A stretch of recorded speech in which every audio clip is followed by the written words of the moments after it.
Good afternoon, everybody. We can start with today's webinar. I'm Michele Calabrò, director at EURIGA, the European Regional and Local Health Authorities Association, a process-based association that is a member of the Boost consortium, and we are happy to welcome you as part of this nice group of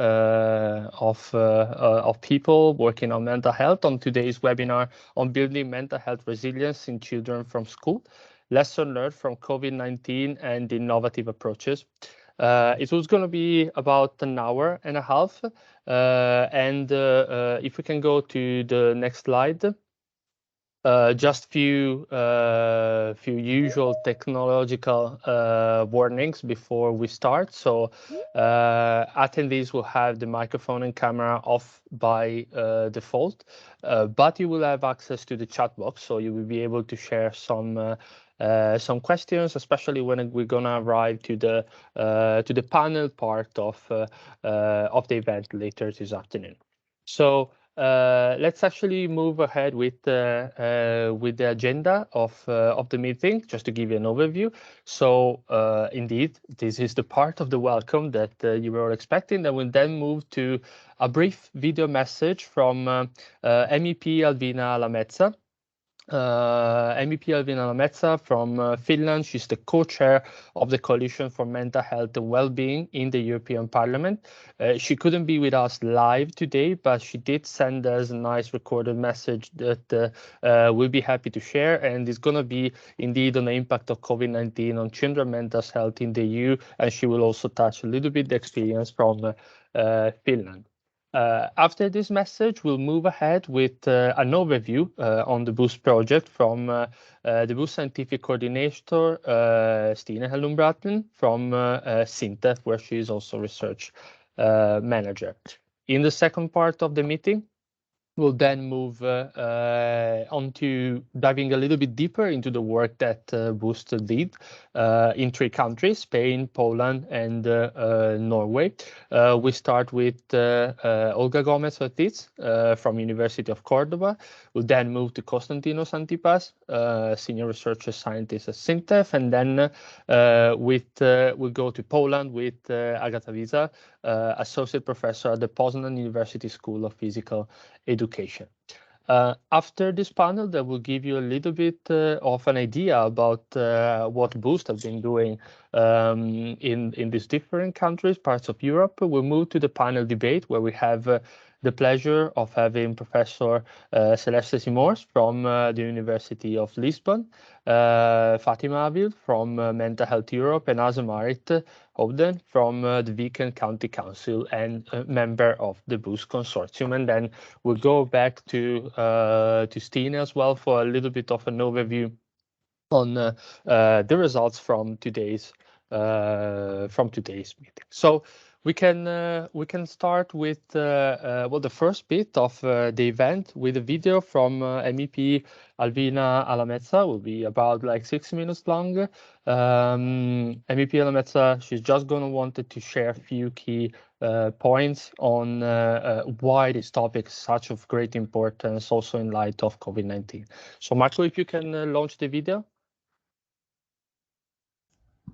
Dear participants and organizers, dear researchers, activists, NGO workers, everybody who is invested in the topic of young children and young people in general and their mental health and well-being, I find this very important work that you are doing, and I'm very happy to deliver you some thoughts on the topic today. I am Alvina Alamezza. I'm a member of the European Parliament from the Green Party. I'm also one of the co-chairs of the Mental Health Coalition in the European Parliament. And I want to talk to you a little bit about what we have done in Finland about children and well-being and what we should be doing. We all know that the pandemic has been very rough, essentially on children and young people. They have been restricted from their hobbies, from their normal life. And on top of all that, they have experienced a lot of trauma, a lot of fear about the situation of COVID. And even now, after that, the war. First of all, we must, of course, think how we create hope for the young people and how we talk about these topics in such a manner that it will create such hope. I think it's very important that we support young children in many ways in the schools and also in the home and other services. For example, in Finland, I have made an initiative about these open mental health clinics where anybody, any young person can just walk in and get free psychotherapy treatment. This treatment will last for a few times over a certain period, and it has been proven successful. Over 50% of depression symptoms were decreased only by 4 sessions in such short-term psychotherapy. And I think that for some children, this is very important to have such services to help them in difficult situations in life, especially in a young age. And I think that these kind of clinics are a good model to propose also in some other countries, especially those children over 13 years old. I think that these models are not really as expensive as we think because it will pay itself back by decreasing the amount of sick leaves, decreasing the amount of inabilities to work and study, and in general improving the life quality and wellness of people in our countries and in this planet. And I find this extremely important. What we should do also is teach children a lot of different tasks, a lot of different talents that they need in their ordinary life. For example, one of them is mental health skills and emotional skills. For example, in my home country, Finland, we lack a lot of lessons on this topic. Young children, even from 7 to 8 years old, should be able to learn a lot more about how to process their emotions, how to show them to others, how to help other people also in difficult times, and also later on how to see different kind of mental health illness and how to react in such situation and how to seek help also. I think this would be extremely important. And I was very happy that my city, Helsinki, based on my initiative that I made, has now decided that they will put this kind of education to 80% of the schools in Helsinki until the end of next year. And I think that this is a very interesting topic to follow from other countries as well, how these kind of emotional skills affect the well-being of young children and also the whole school community. These solutions that I have discussed are of course very important in the third theme I wanted to talk about, which is school violence and school bullying. School bullying is a very, very big issue in Finland, and I believe that in all of these countries involved in this program as well. There is a lot of issues about how to handle that in schools. The teachers don't have adequate resources often to take care of such situations. Neither do they have the skills and means to do that, because, for example, in Finland, in the education for the teachers, there is very little knowledge and education on school bullying and school violence and how to prevent that. I like to talk about school violence because bullying seems like a diminutive word for something that is a physical and mental abuse that will leave children traumatized for a very long time, even after they have graduated the school. So I think that it would be important for all of the schools to have programs on how to stop school bullying, but also provide these easy access mental health services and these emotional skills and mental health skills for the pupils, because those are often the reason behind the school bullying. Of course, the one that does that does not feel good him or herself either. So I think that all of the children should get these adequate resources to also feel better in their own lives, and this would impact the whole community. We, of course, must also support the families, because a lot of these issues arise from difficulties in making income, difficulties in getting health services, and such questions. Well, these are main things I wanted to raise: how to tackle school bullying, how to tackle mental health issues, and how to also bring this knowledge on emotional skills and mental health skills to schools. But of course, as decision maker, I must say that this is a lot wider topic than these three. We must also see how our society in general supports the well-being of young children. And this is really a lot of how we distribute resources. For example, if we do not have enough teachers at schools, if we do not have enough psychologists, if we do not have enough doctors, we will see this in the livelihoods of people, we will see this in the life of the young children. And this is why we must seek to give this kind of services to all those in need and have adequate amount of people to take care of our children, because that is very important. I think that these people in the room are definitely supportive of the cause of helping children feel better and families feel better. So I hope that we all contact the politicians and try to make them see the importance of such questions, because really children and young people are the basis for our whole society, are the basis for our whole future, and also the basis for today. And our top priority must be to take care of them. I'm very happy to discuss further with any of you if you have any questions or comments, and I'm always reached by social media or other means. And I very much wish you all the best with your important work with the young people and children. I also wish for a very successful research and acknowledgement of this project, because I think it's important that we get more knowledge and that we spread this kind of good project that we have ongoing. And I also hope you all the strength to work with these topics, because it is highly important.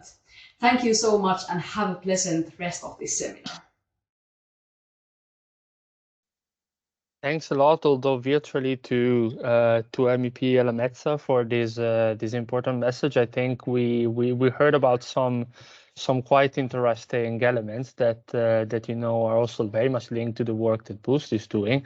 I would like in particular to focus on the importance of resources and in general the concept of investing in health as something that can then bring a very broad societal benefit after all. So looking at healthcare as an investment indeed, in particular for mental health. But moving ahead to the first part of the event dedicated to Boost, I would like now to give the floor to Stine, the scientific coordinator of the project.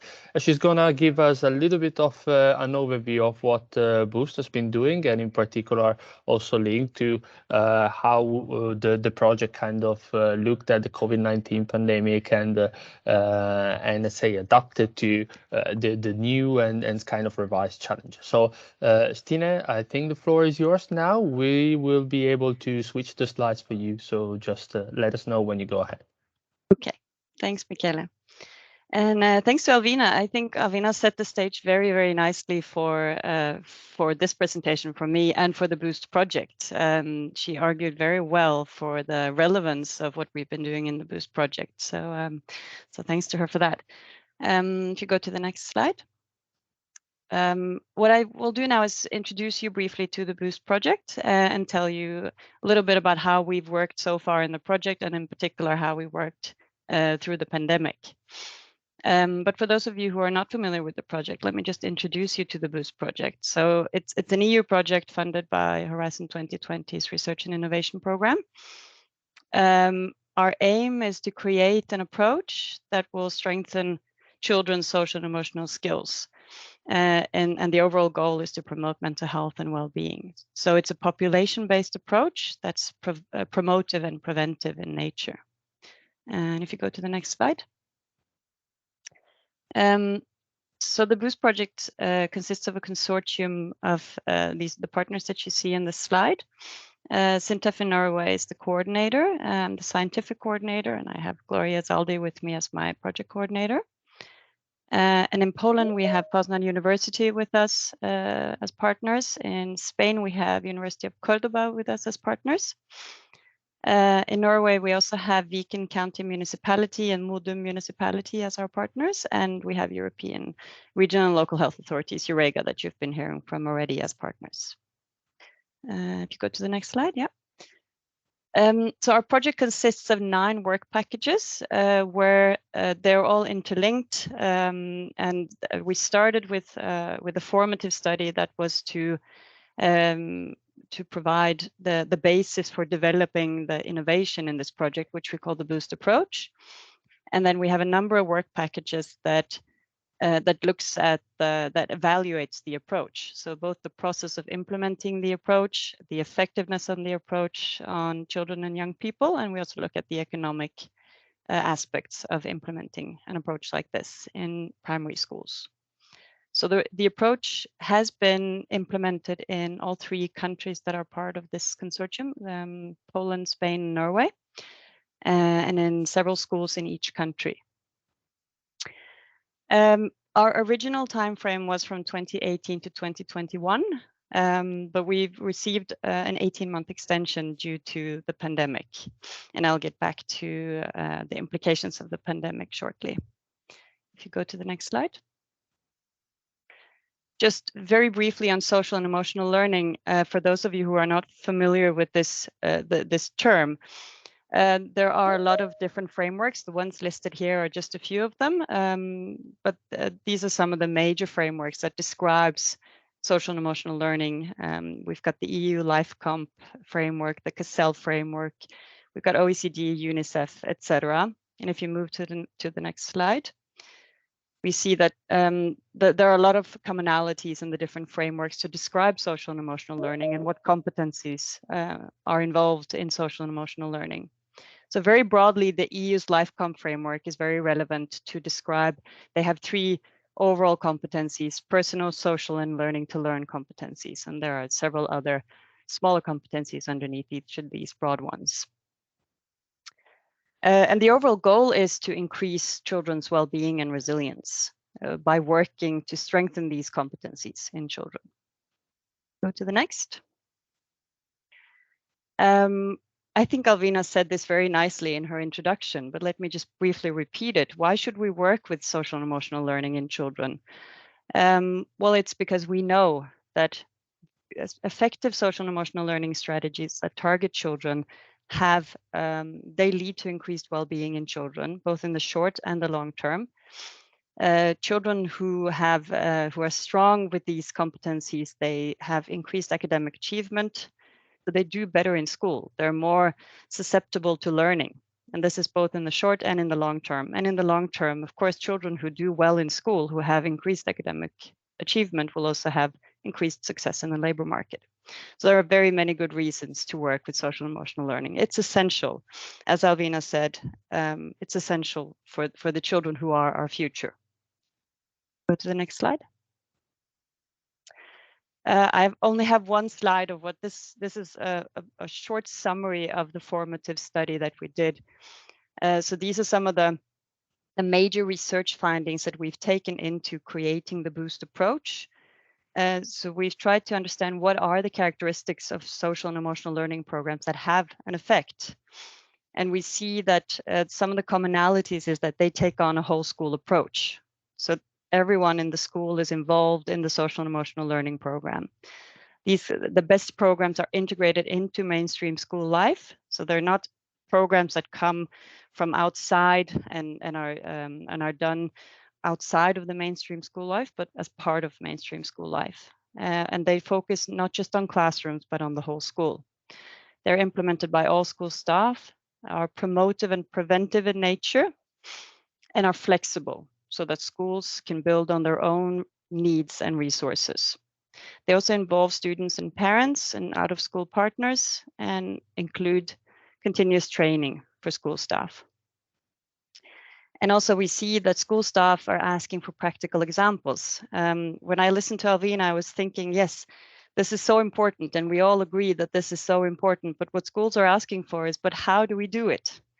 So what exactly can we do to promote social and emotional skills in children? And that's what we've been trying to help schools with. If you go to the next slide. So we've developed what we call the BOOST approach, and we've implemented the BOOST approach. And we are continuously working on improving the BOOST approach based on the feedback that we get from schools that have implemented it. So I'm not going to go into detail, but basically the BOOST approach started with an online platform available in English, Norwegian, Polish, and Spanish, which consisted of a service delivery, an organizational approach to working with social and emotional learning. It consisted of theoretical themes and modules for learning and reflection, and it consisted of very practical tools. And we implemented this. We got lots of feedback from our schools, and now we're changing it continuously to answer the feedback that we're getting from our schools. And if you go to the next slide. COVID-19. Just as we started the project in 2018, we had the formative study finished and started developing the approach in 2019, and we started the implementation of the approach in schools early 2020. And then came COVID, March 2020. So we've more or less implemented the Boost approach during COVID-19. Which has been challenging, to say the least. Of course, mostly challenging for our schools, who were trying to collaborate with us while at the same time being shut down, slightly reopened, shut down again, going over to digital learning. It's been a very challenging time, which is also the reason why we've asked for an 18-month extension and received an 18-month extension to the project. But we were never able to implement exactly as we had planned, because COVID-19 has continued to affect the implementation, as schools were still very unstable, even when they opened again. So throughout the implementation process, we've implemented a little bit, and then we've gotten some feedback. Overall, we've gotten some very useful feedback, and we've come to a result that we can present more complete early next year. So we've gotten good feedback, and we have been able to test the approach, but it's been different than we had anticipated. One surprising thing that's come out of this is that in work package 5 in this project, which we'll hear from more in the next session now, we're looking at the effect of the approach on children in the primary schools that we collaborate with. So we've done a lot of large questionnaires among children looking at social and emotional skills. And the first round of data was collected before the pandemic. Second round of data was conducted during the pandemic, and we're still collecting, as you can see here from the different work package 5 arrows. We're still collecting one round of data later this year. So we've got some very interesting data on how the pandemic potentially has affected children in our work package 5 data. And we'll get to that now, actually. That's all I was planning to say. Thank you. Thanks a lot, Stina. And it's indeed a great chance to have an overview about the project, as many people from the audience, of course, might not have heard about Boost before, but it's indeed an excellent initiative that we're really proud to be part of. But moving ahead from the overview, and of course we might be able at the end of the meeting to link back some of the work of Boost and the discussion that we're going to have now. I would actually like to move to going a little bit deeper in knowing what Boost did and what Boost been doing in the different countries. So we have 3 colleagues from the project: Olga Gomez Ortiz, as I said, from Cordoba; Constantino Santipas from Sintef; and Agata Vita from the Poznan University School of Physical Education. So I will actually start from Professor Olga Gomez Ortiz, University of Cordoba, and from her we'll know more about what's happening in Spain from the Boost project. Olga, the floor is yours, and again, we can push the slides when you tell us to. Thank you so much, Michelle, and thank you for organizing this webinar. Good afternoon. Next slide, please. I am going to focus my presentation in the quantitative data from Boost project.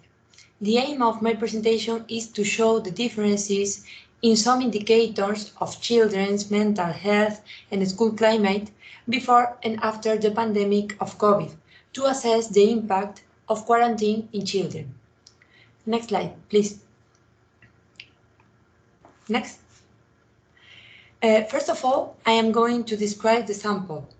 As Stina explained very good, our data are based in the answer, in our case, of Spanish children and their parents to different questions related to children's social-emotional adjustment and school climate. They lived in the province of Córdoba, in the south of Spain, and were studying in 7 different schools, being the most of them public. We collected the data in 2 times. First, in September, October of 2019, before the pandemic, and secondly, in the same months, but in the year 2020. This was a difficult time, as we know, in schools, because they had to adapt the spaces and rules to accomplish the sanitary rules to prevent COVID disease. For example, using face mask. In both times, we got the answers of more than 1,000 of primary students and more than 800 parents.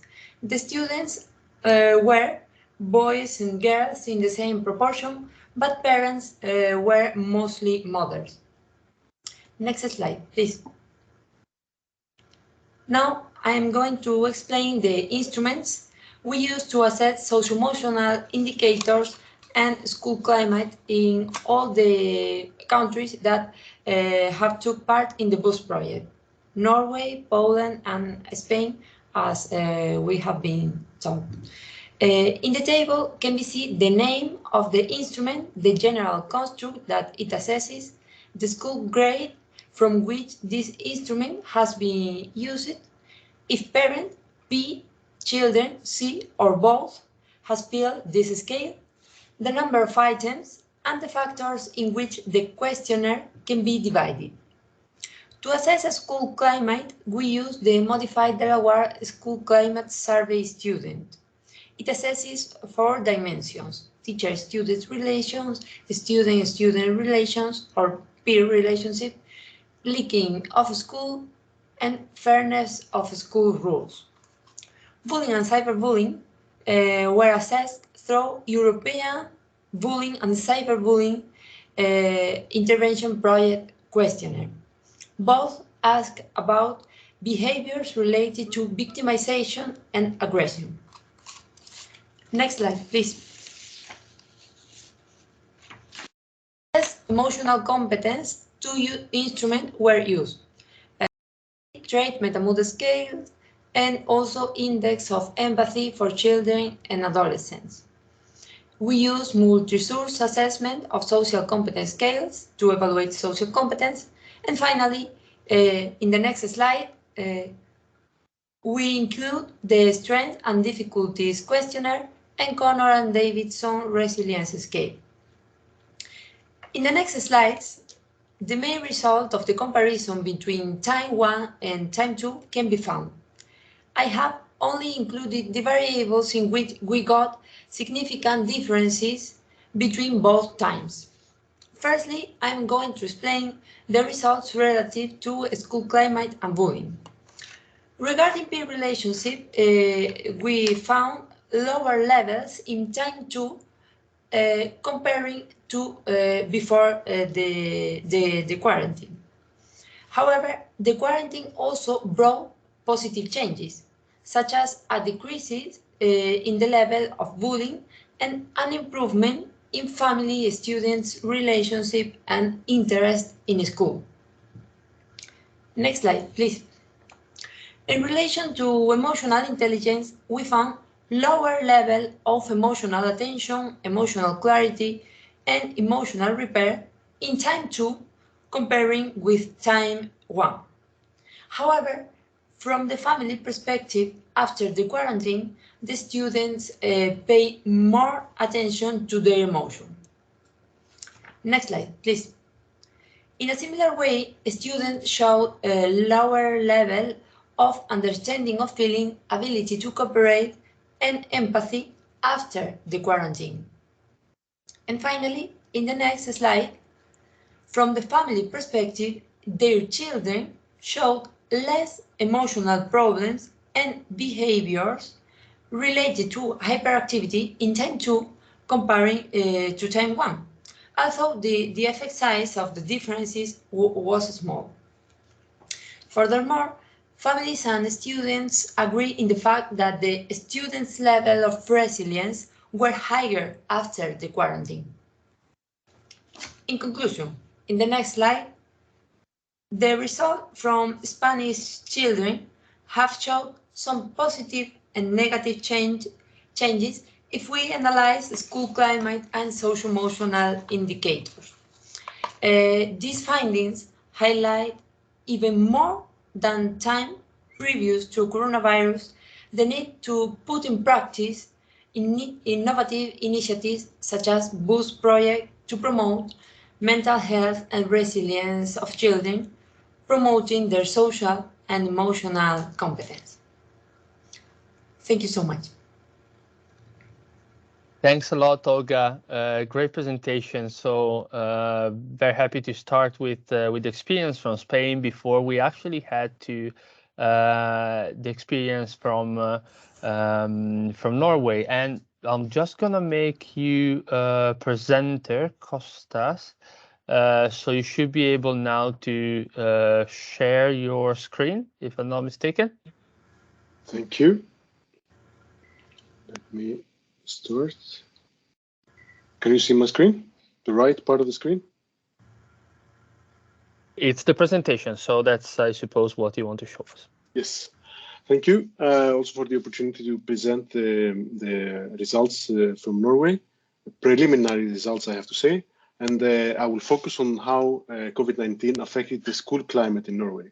And in this work, I also had, we worked together with Sebastian Muller and Mari Gunes that also joined us in the webinar today. I'm going to talk about the COVID-19 measures in Norway for school children in Norway. I think it's very relevant to understand the results we have.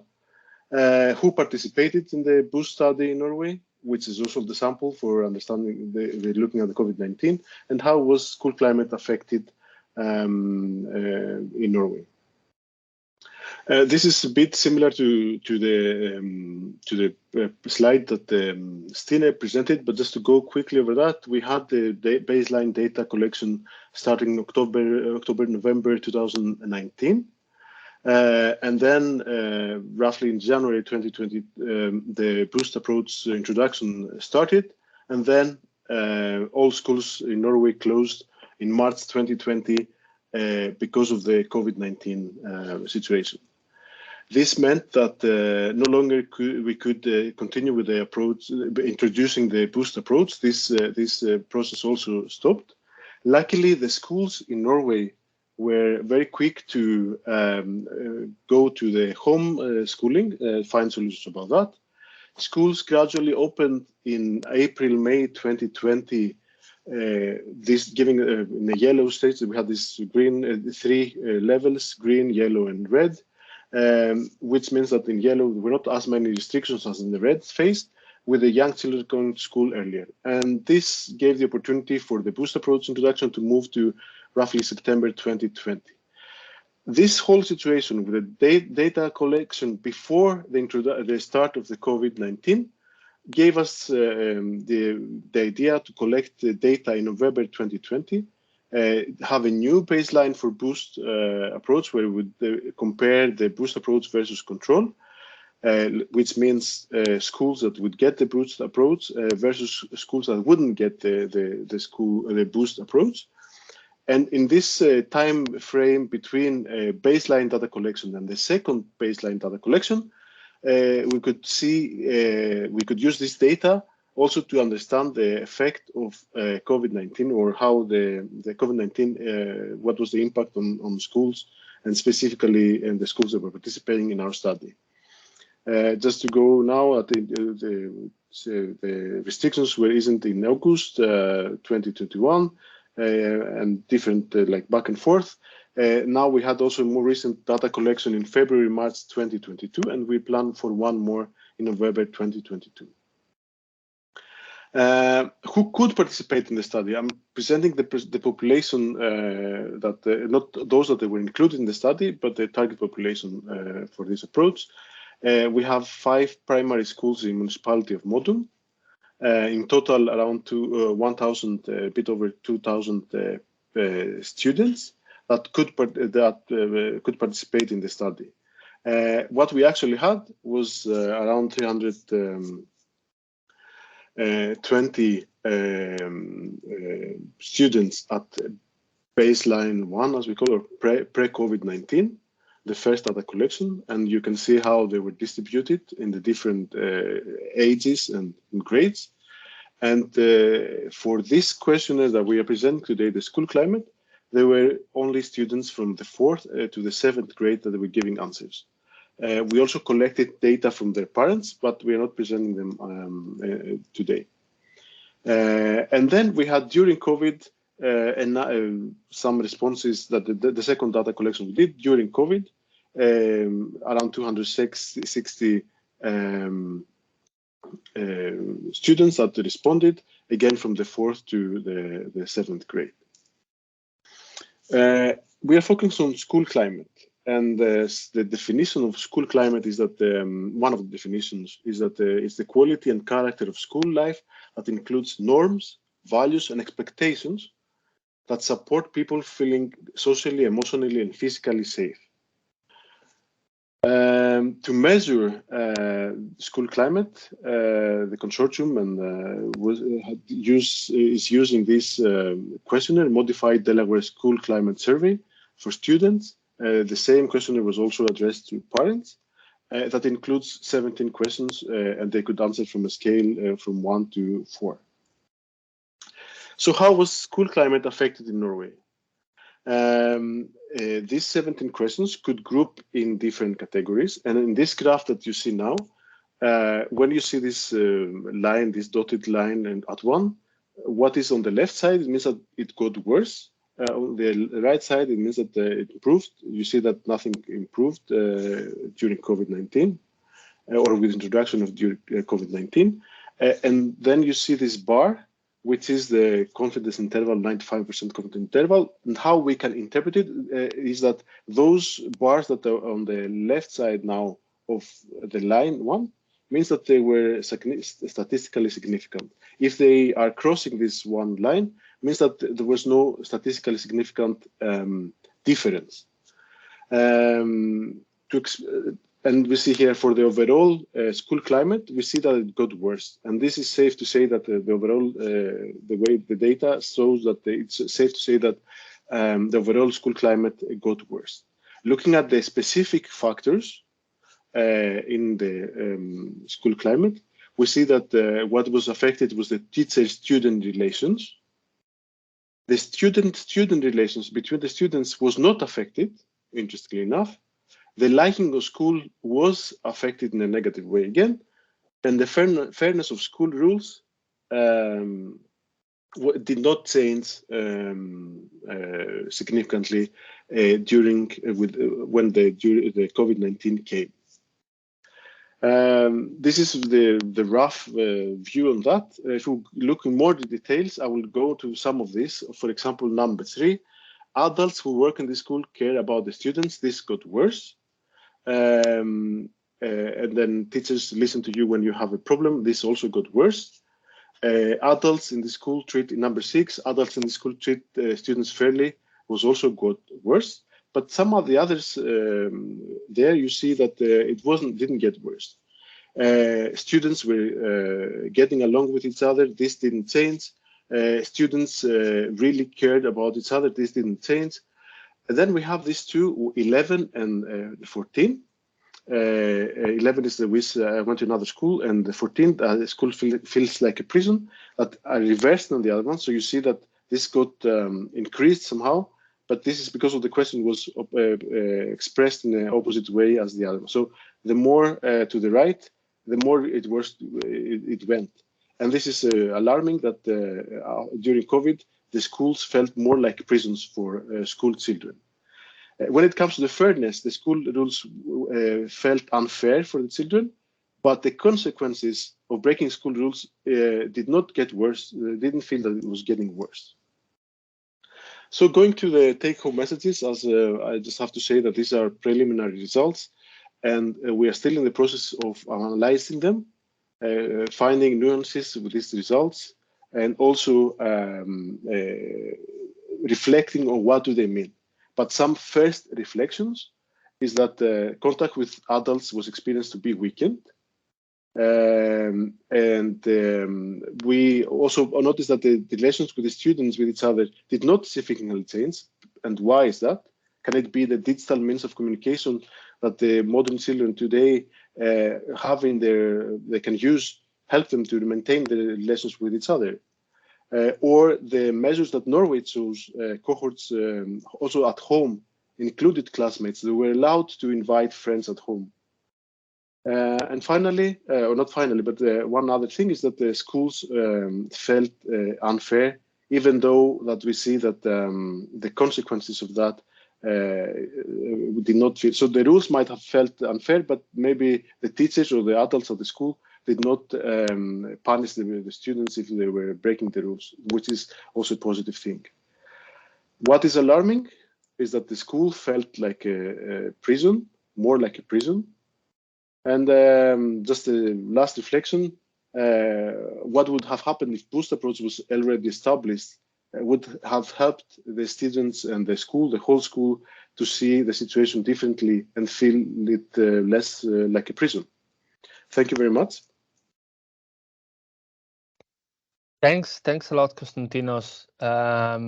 It's indeed worrying to see how it happened, and this feeling of having, schools as prison. It should be, of course, the opposite, the absolute other way around. It should be, a safer place for kids rather than having this feeling. But thanks a lot, and we move now to the third presentation. Now we're actually going to look at the work that's been done in Poland with Agata, and Agata is going to also touch a slightly different approach, of course, from the Boost Consortium, also looking at more qualitative work with focus group discussion with teachers and so on. So Agata, we took back the control of the slides, I think. So do let us know when you want to go ahead, and the floor is yours. Okay, thank you very much for the possibility to show you selected results from our analysis. Polish schools work remotely for most of the pandemic period, and this has greatly affected the school climate. The period of remote teaching was the longest in Poland compared to Spain and Norway. That's why I decided to present qualitative data. The first FGIs and IDIs we conducted in 2018. This allowed us to compare first diagnosis of children's socio-emotional needs with the current result, and emphasized the role of interpersonal competences and the school climate. If we go to the next slide. The Ministry of National Education closed all Polish schools in March 2020. Since then, Polish primary schools were obliged to provide teaching online. This situation continued to be difficult in autumn of 2020. From November 2020, schools were completely closed, and all students were obliged to study online. If we go to the next slide. Many teachers, and especially head teachers, suffer from lack of support from outside. There was constant changes and new orders from the ministry. Teachers struggle with the implications of remote teaching and the social isolation of young people. Especially they struggle with new technical and IT tasks. Teachers spent a lot of hours in front of computers, and it was the reason fluid boundaries between work and non-work. If we go to the next slide. A number of psychophysical disorders associated with long hours of work at a computer, for example, eye problems, headache, backache, chronic fatigue, excess weight,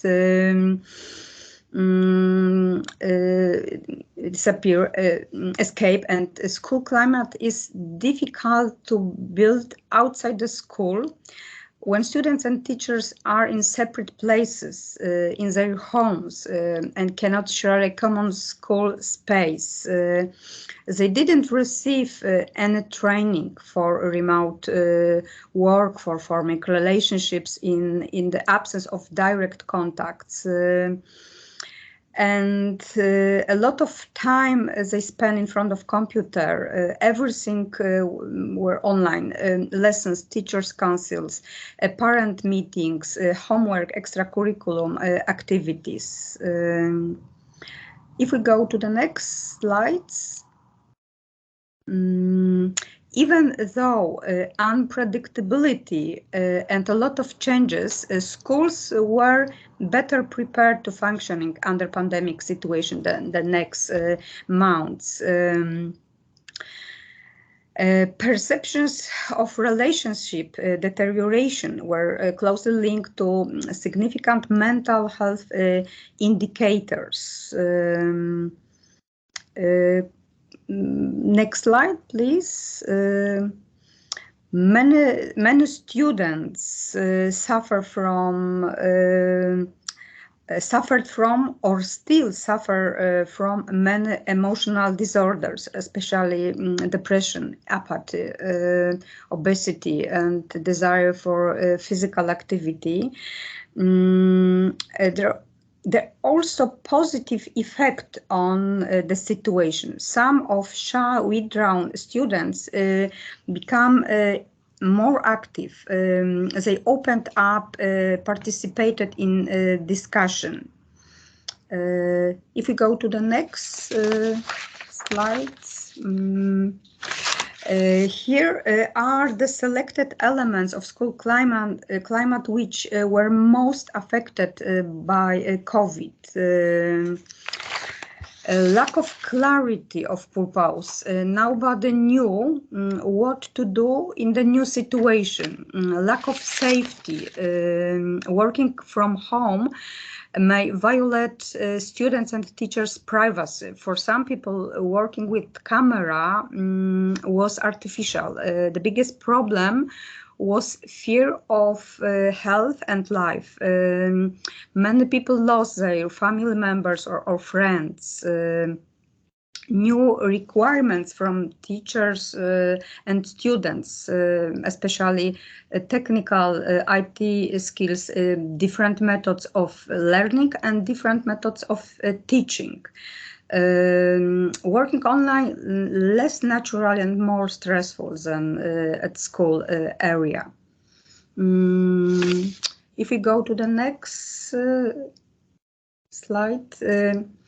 COVID-19 has also introduced changes to the relationships between teachers, students, parents, as well as force schools to adopt new communication technologies, which in turn has affected communication styles, well-being, and involvement. The pandemic emphasized the significance of support of the pupils. Relationships are the basis of didactic achieving the educational goals. Only when relationships are built, the subject can be taught. The necessary integration or building of relation, emotional bonds. Next slide, please. I think that from my perspective, a very important aspect is that the qualitative of relationships, it's a crucial to create a good school climate, safety school climate. Next slide, please. We may observe many changes, especially for teachers as a professional group. Previous slide, please. For teachers as a professional group, the pandemic divided this group as better or worse educators. In smaller places, relationships between staff members became more involved in everyday tasks and duties, and relationships between children weakened significantly, and there was also imitation of some patterns from the internet, for example, aggression, bullying. And the last one, please. I think that we must learn to live the old way again, I think. And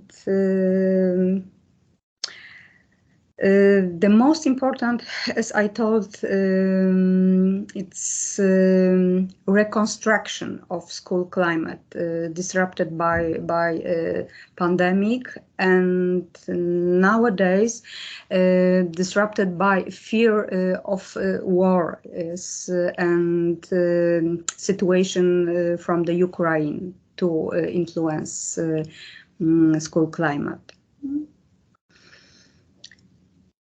Thanks a lot.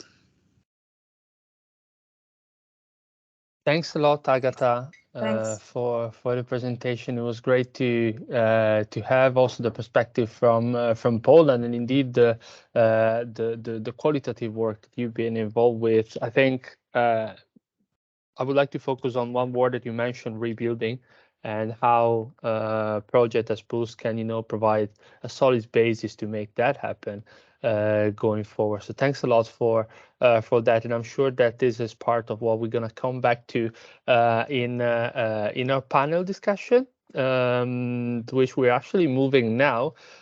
So I'm very happy to welcome to the floor Fatima Abil, Policy and Knowledge Officer, Education, Youth and Vulnerable Situation for Mental Health Europe. Celeste Simos, Associate Professor, Department of Education and Social Sciences and Humanities of the University of Lisbon, and Azemari Tobden, Senior Advisor of Public Health from the Viken County Council and part, of course, of the Boost consortium. So I see Fatima, Azemarit, and Celeste. I would kindly ask you to all unmute yourself and eventually turn on your camera if you can. Yes. Okay, there we go. So I would actually like to start from you, Fatima. Well, of course, Mental Health Europe is clearly greatly involved in the European discussion on mental health. We can actually probably expect some new things coming up at European level. We all heard the discussion this morning from von der Leyen, where mental health was actually the only clear reference to health, which can be seen positively and in a way negatively from other point of views. But I would like to focus on a quick question from your side. So, what's the vision from Mental Health Europe on the topic that we discussed today? We've touched several points of the Boost work in different countries, and your vision about how we can support, mental health for young people, and in particular. I think we can also focus on specific vulnerable groups and in light of COVID-19. So Fatima, floor is yours. Thank you so much, Michele, and thank you so much for the fantastic invitation. It's been a pleasure to hear about the BOOST project, and it's certainly something that is very important to us as Mental Health Europe. Just for those who aren't aware, Mental Health Europe, we're the largest independent European network organization, and we work to promote mental health and well-being, prevent mental health problems, and support in advancing the rights of those with mental health or psychosocial disabilities. And we represent a large number of members across over 30 European countries. And just to answer your question, I think as a result of the pandemic, also other factors such as the current war in Ukraine and the living crisis, and these are just a few of a long list, there has been a surge in mental health problems amongst young people and children, and this has led to a widened awareness of the problem, which has improved over the years in terms of understanding and recognizing what mental health is. And with an increased number of young people reporting mental health and increased stress, attention given to youth mental health is really very, very crucial. And it's important that we undertake action to make use of this momentum and ensure positive change. Addressing the problems that youth are experiencing today is of great benefits in terms of better society, economy, and overall well-being in Europe. And the work that we do in MHE, children and young people, are a priority area for us. And it's an important topic at European level and beyond. And we do this, as you mentioned, through feeding into policy processes. Also, similarly, projects focusing on young people. So we have one currently called eYouth, which is an Erasmus project, and also working alongside our members that are based at a national level who are experts on this topic. And one of the ways that we do this is through a youth task force. But in terms of providing care for and ensuring that the mental health of children are prioritized, we believe that intersectionality is a really important component of this work, as everyone has unique experiences and characteristics, whether it be gender, race, class, etc.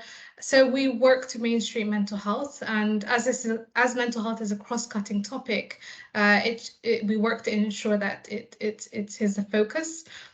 Just to give an example in terms of vulnerable groups, Eurostat's latest data shows that 1 in 4 children in the EU grow up at risk of poverty and social exclusion, which, as we know, has a knock-on effect on mental health.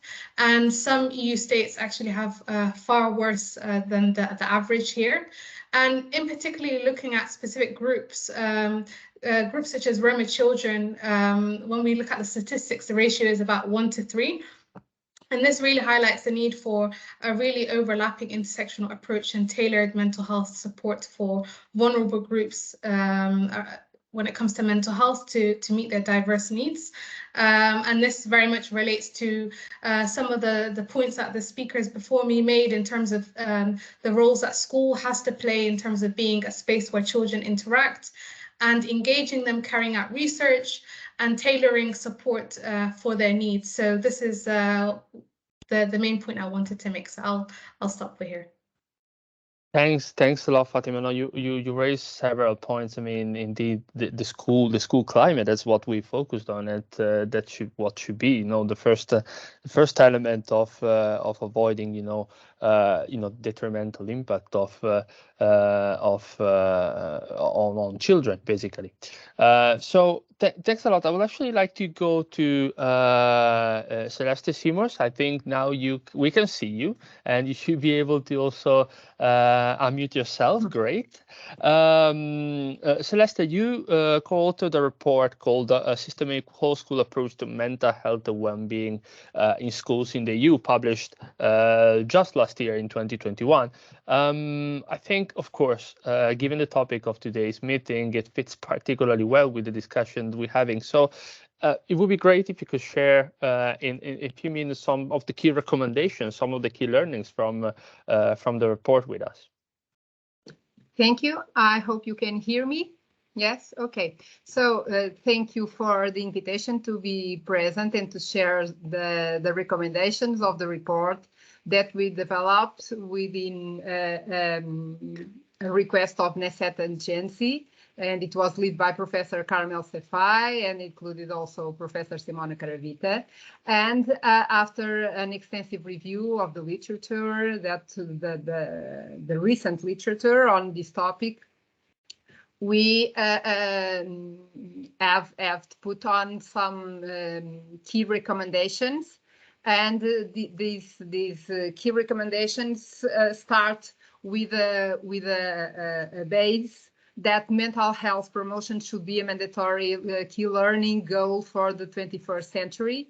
First, because all children and young people have the right to physical mental health, quality of education, protection and participation in their main life contexts, where school is one of their major life contexts.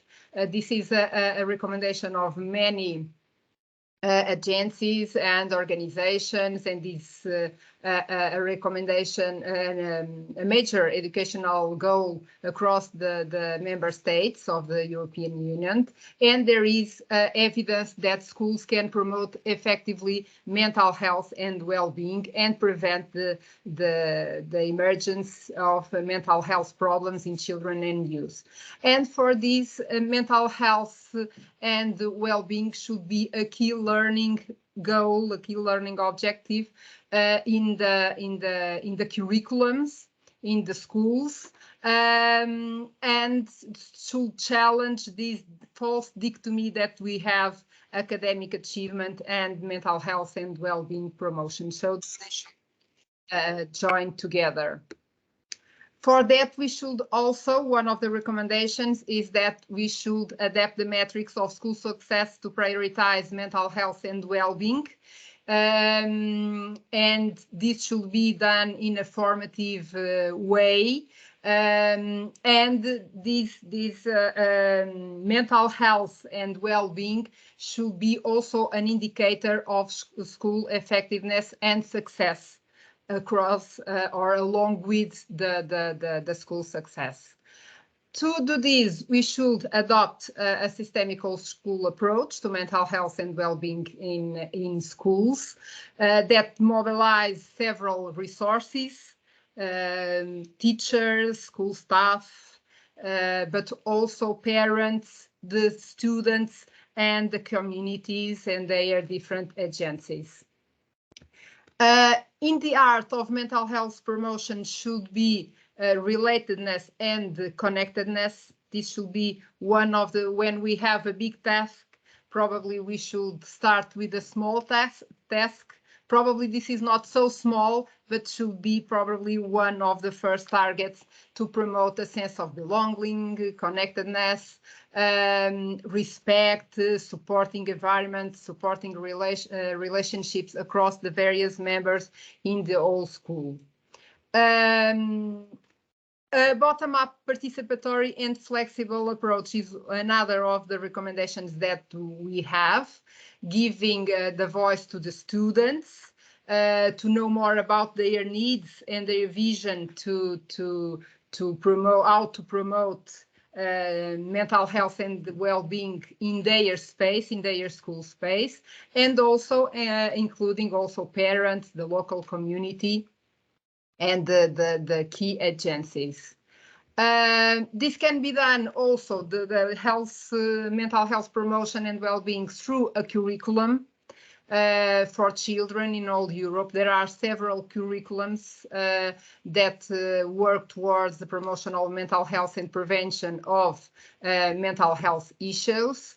And we should have also, these curriculums should be universal curriculums, but we should be aware, and we are all aware, that some children and some young people have special needs, children that are at risk, that come from disadvantaged and marginalized backgrounds, children that are exposed to abuse, violence, and bullying, and we should address their needs properly. And in some cases, we should have target interventions to deal with and help these children and young people to cope and move on in a positive way in their school life and in their life outside the school borders. We should also have a special focus also on bullying prevention. And I was listening the participations, and the first one by Alvina, and the importance of preventing school bullying that affects all the school climate, all the ones that are involved, and the victims, but also the bullies, the perpetrators. Many cases, they have several and significant mental health problems that we should also address. And we are now talking about children and young people, but we should also look to the adults that take care of children and young people in schools. So we should address mental health and well-being of these adults, namely the teachers and the other school staff, also of the parents. And another important thing on around these actors is that to promote mental health at schools and well-being, teachers and school staff needs also to have training to promote these contents, to promote these skills, to establish. I was just a note. I was in the last week in a event, in a school year event, the opening of the school year, and one of the teachers asked precisely that. How can we connect? How can we promote connections with the students? We need also to know how to do that. It seems like an implicit thing, but in many cases it's not. So we need to teach teachers on SEL, on social and emotional learning, on how to build connections, positive relations with students. That is the key factor for many others. And we need to strengthen evidence and evidence-based practices on whole school approach, and in ways in which formal curriculum and pedagogy can facilitate and optimize both mental health and academic outcomes. So we need to continue to research, and that's why projects like Boost are so important as well in our area. Thank you. Thanks a lot indeed. No, you raised again some very important keywords. Training, of course, for teacher, a tailored approach, bottom up. So really co-creating, the approaches with kids, and also a very important point on the measurable dimension of how we can change the school climate. We need to measure things, to make sure that that ultimately the changes that we implement in schools are effective. Thanks a lot, Azamarit. I'm coming to you. You're part of the Boost consortium. Boost, it's indeed like an evidence creation exercise, basically, which I feel it's very important. So, if you want to pick like few key learnings from and related to the project you would like to put forward to this panel, what could they be? Thank you, Michele. The first learning is I want to mention is the need for a more systematic approach promoting mental well-being among children in schools. Because while the findings show that social and emotional well-being and learning is addressed by educational policies, there is a lack of consistency in policy formulation and implementation across policy levels, and that's leading to insufficient resources and capacities to integrate and deliver high-quality SEL programs in schools in a sustainable way. And we see that national policies lack a clear set of goals and mandatory plans on how school owners, school management, and school staff should work with SEL. And as a result, there is a lack of policy development from school owners on obligations and expectations, as well as lack of quality indicators with regards to working with SEL in the schools. And this gap in policies also seems to have an impact on how systematically schools are working daily with SEL. And as an answer to these gaps, the Boost project launched in 2020 a policy brief with 13 recommendations to achieve a systematic work with SEL across policy levels. And this policy brief with recommendations is possible to find on our website, at the Boost website. A second learning is the crucial work with whole school approach to succeed in the work with CEL. A whole school approach is important to build a CEL mindset and culture in school. And it's also important that work with CEL cannot be left to a few individuals in school. The school staff need time and arenas together for discussions and learning regarding CEL. But furthermore, it's necessary to create a collective responsibility to achieve the individual effect of CEL in the classroom. And it's also important to build CEL expertise from within schools and not be reliant on outside experts. And the whole school approach work must be systematic and have a clear structure over time. The process that must be in place to achieve a whole school approach, it's not just happening by itself. There must be a structured organizational development work, and that's crucial to conduct successful work with all the employees in school. And that brings me over to the third learning, and that's the importance of an organizational model to achieve whole school approach. The Boost project has developed a model called 5 Steps, which is an organizational model for how to organize and promote social and emotional learning in school. And each step contains an introduction and exercise. I just want to add a fourth learning, and that's social and emotional learning must be worked with in a practical way in different subjects in school. So we have to work with social learning as a part of the work, and we must work with the children in a more process-oriented way. The children need to practice and have learning process according to, for example, how to collaborate with each other. The children need time to practice and time to understand these roles. So we cannot split working with the subjects from working with CEL. Yeah. Thank you, Thanks. Michele. Thanks a lot. Again, some very important point. Again, I think it comes back to the systematic approach and something that can also has to be measured, to then have this policy making that it's based on evidence and indeed measurable goals in a way.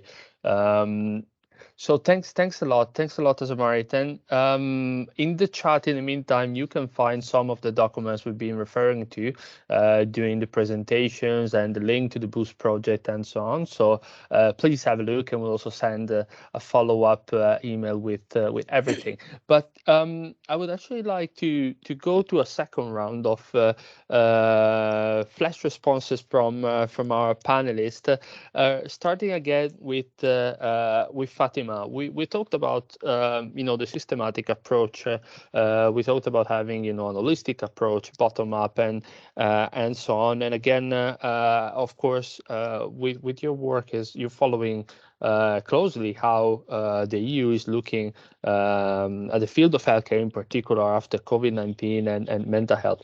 A quick comment: Are you satisfied right now with as much it's been done on mental health in particular for children? Should be done more, and what would be your hope for 2023? Yes, thank you so much. Indeed, we do follow EU initiatives connected to children and health, and there's been a lot that has happened in recent times, including the comprehensive EU strategy on the rights of the child and the European Child Guarantee, which are all very important.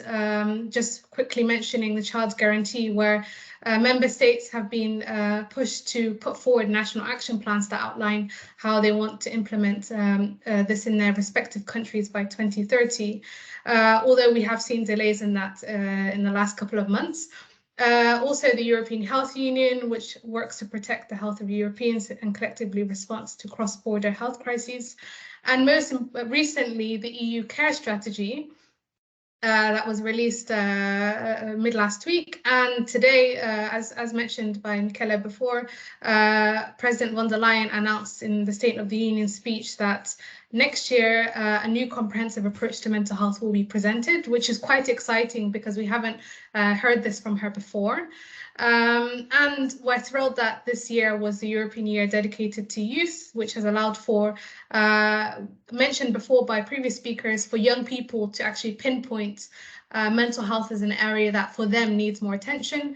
And while the EU and member states have a variety of instruments that could be used to address these challenges and barriers, there is still no EU action plan dedicated to mental health to adequately address challenges and barriers. So I'll keep it short, but there are a couple of key things that we want to highlight in terms of young people and children's mental health and priority areas.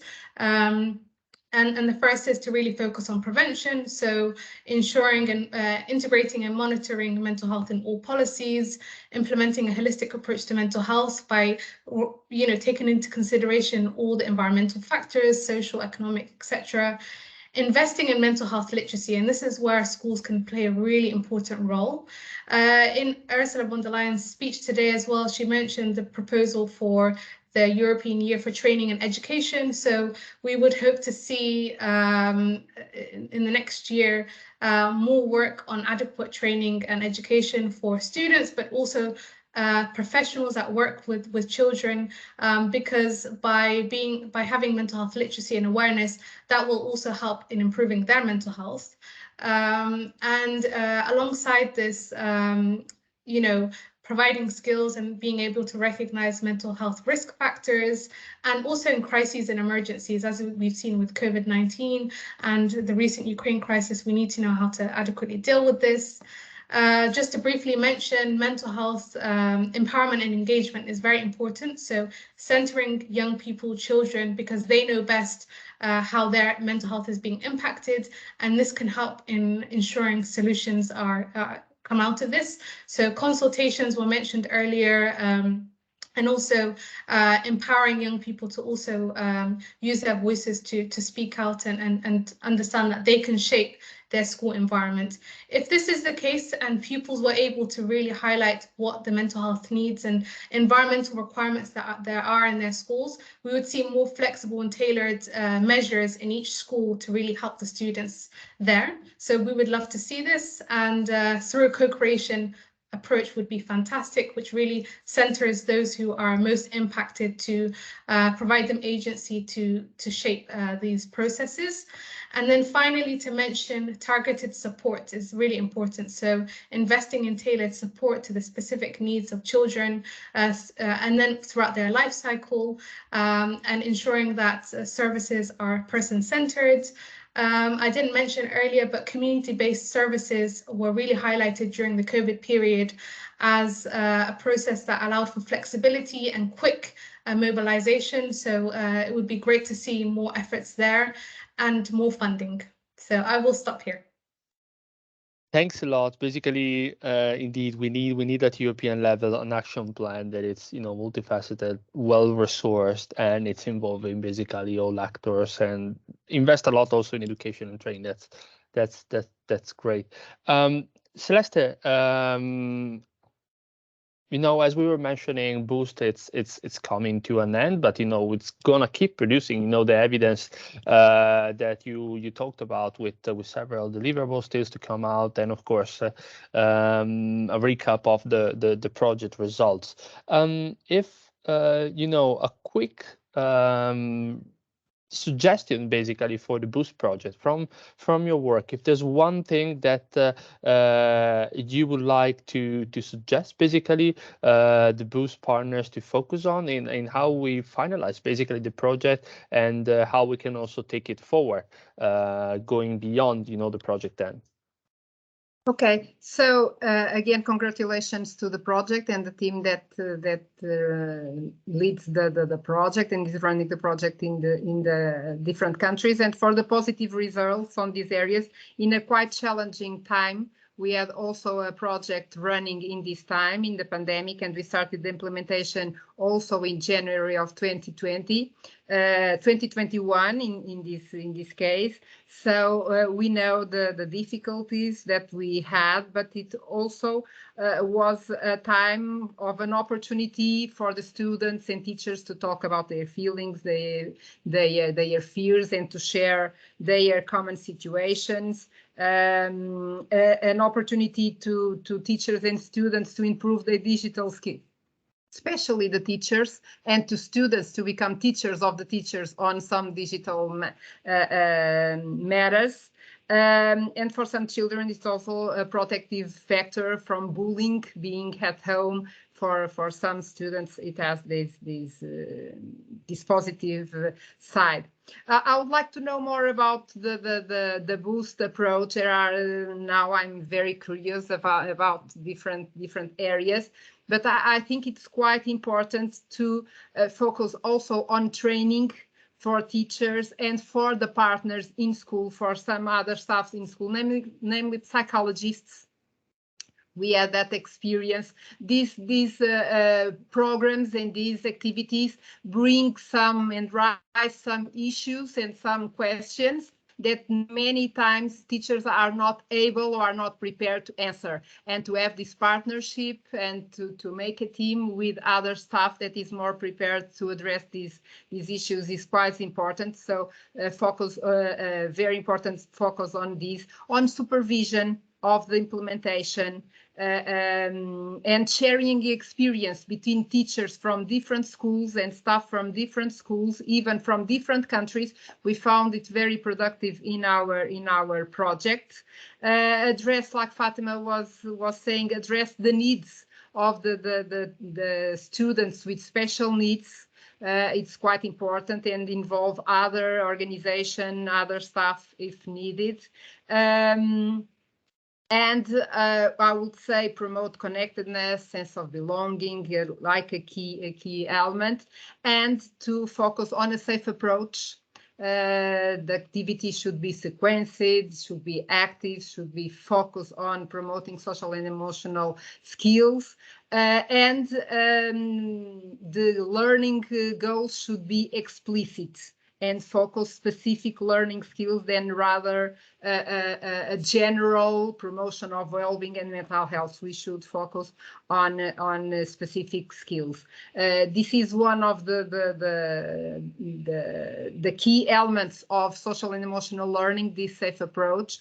And I think this is one of the recommendation for all of us when we are implementing this kind of program. So we could go on more and more, but we need to stop because I see the time is running out. So these are my main suggestions for now.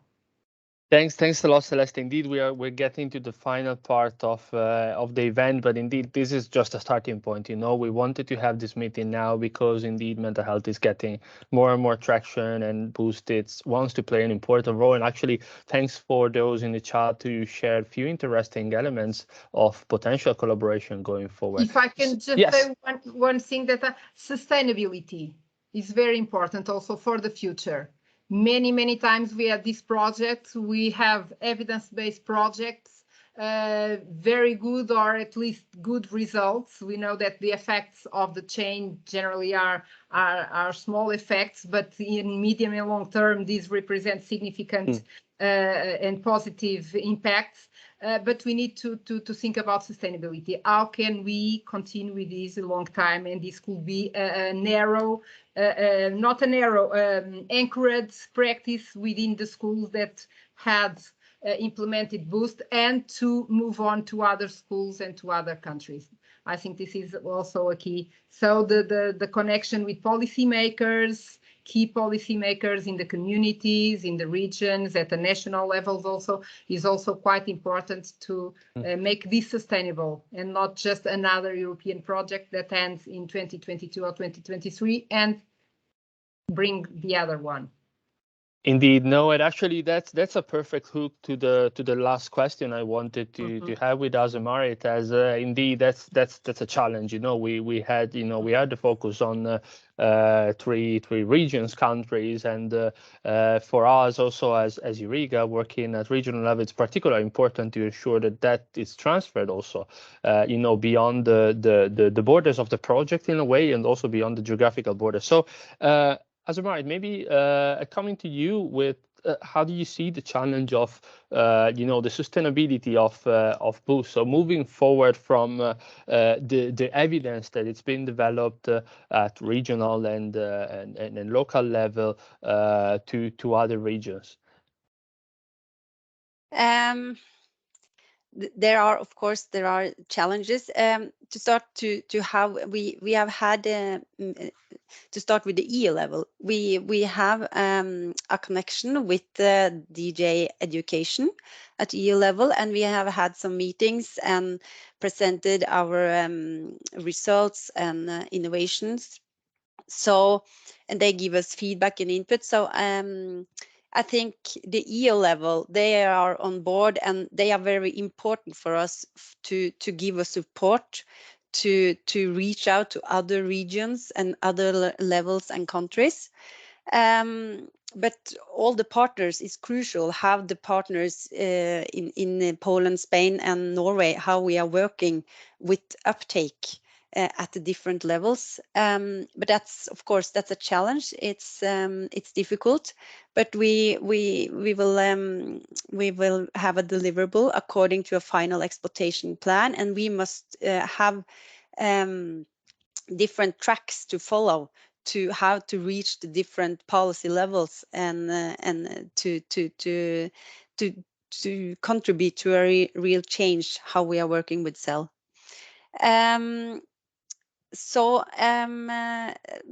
But it's a challenge that a lot of countries, they are emphasizing academic achievement. So how to measure and how to emphasize cell, and to show that cell is to acknowledge that cell is a basic component for academic achievement. So we need to work closely together with different stakeholders at different policies levels, especially within education. So how health and education are working together is crucial, and to show how well-being is connected to increase academic achievement is an important message in that way. Yeah. Thanks a lot, Azamari. Again, a perfect end of this panel, which I was very pleased to hear all your points, because indeed they lead actually to what Boost is ultimately doing and what it aims to do in its last part. And again, we're hearing a lot about how mental health can be moved forward further at European level. So we truly hope that Boost can be a stepping stone on which this could happen.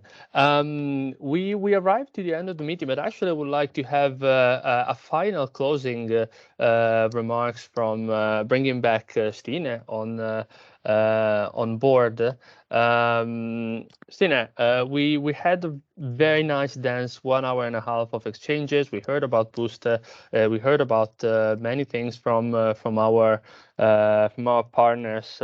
We heard a lot about how we can actually have mental health policies in a way, measurable approach, bottom up, and so on. So I'd like to give you the floor for some last reflection before we close the meeting as coordinator of the Boost project. Thanks, Michele. I could say so many things now after these discussions. It's been so interesting, and my thoughts are in all different directions. But I'm going to try to be brief. It becomes very clear to me that we all agree that this is so important. It's essential, and to work with this. We focused on primary schools in our project, but this is just as important at any other level of childhood and adolescence. In the Boost project, we focused on primary schools. So of course, to work with this at primary school level is essential, and we agree on that. And what we saw from our formative study was that when we interviewed school staff, they were all saying, we know it's important, and we know that our policies say that we should work on this, and that this is important for us to prioritize. But how can we do it? How do we do that? What does that mean? It's important. Yes, we know. So give us something very concrete we can work with. And throughout the Boost project, we've tried to assist our schools and bring them different things that they can work with in promoting social and emotional learning in schools. And what we see is that, unfortunately, there is no one size fits all because the schools are so different, the countries are so different. So a very concrete thing that works really well in one school, it may not work really well in another school, even within the same municipality or the same country. So what we're left with in the Boost project is that we need to help schools work more systematically in an organizational way. So how can we assist the schools to develop their own social and emotional learning program? There's so much material out there that they can shop from. There are so many different tools that they can shop from. But as Åsa-Marit said, how can schools work more systematically with this? So in the Boost project, what we're prioritizing now is what Åsa-Marit told you about, the 5-step approach, which is a guide to organizational learning. So it's to help schools step by step. How do you go about working more systematically with social and emotional learning? And we've been testing this 5-step approach now, and it's getting very, very positive feedback. So I think it can be a very useful tool for schools to develop their own. As Celeste said, bottom up, it needs to come from what their real needs, each school's real needs are, and the resources that they have available. So I think in terms of what I've heard today, I'm feeling quite confident that we're on the right track with something. We can't solve everything in the Boost project, but at least we can contribute with maybe one small thing. So I think we're on the right track with the 5-step approach. And I think I will end with that. I mean, this has been so interesting, and I hope it's been as interesting for everyone else as it has been for me. So thanks to everyone who participated. Thanks a lot, Stine. Very good way to close the meeting. Indeed, on the role that Boost can play in this bigger picture, and hopefully even bigger attention and is dedicated to mental health. Not just talking about mental health, not just saying mental health is important, but actually trying to do something. And Boost, it's a piece of the puzzle to that, doing something, measuring something, creating evidence, and so on. So. We are 5 minutes over time, but I would like to really thank you all for joining us today. I've seen some message in the chat about the potential collaboration for other projects. We noted down these inputs, and we're definitely gonna be reaching out as we want indeed to embed Boost in the broader mental health community work. Thanks again for joining us today. Little logistic note, we have recorded the meeting, of course, so we will then upload the recording on YouTube, making it available on the Boost website, on the Riga website as well. It will be sent to you together with a report from today's meeting in very soon. So again, thanks for participating. Please do spread the news about Boost to your network, and we're really looking forward to again having you maybe next year, with the final conference of the project, possibly taking place in May. And of course, do not forget to visit the Boost project website, boostproject.eu. Sign up to the newsletter to get all the latest news, and stay tuned with us. So thanks a lot, and have a wonderful afternoon, everybody. Thanks. Thank you. Thank you. Bye.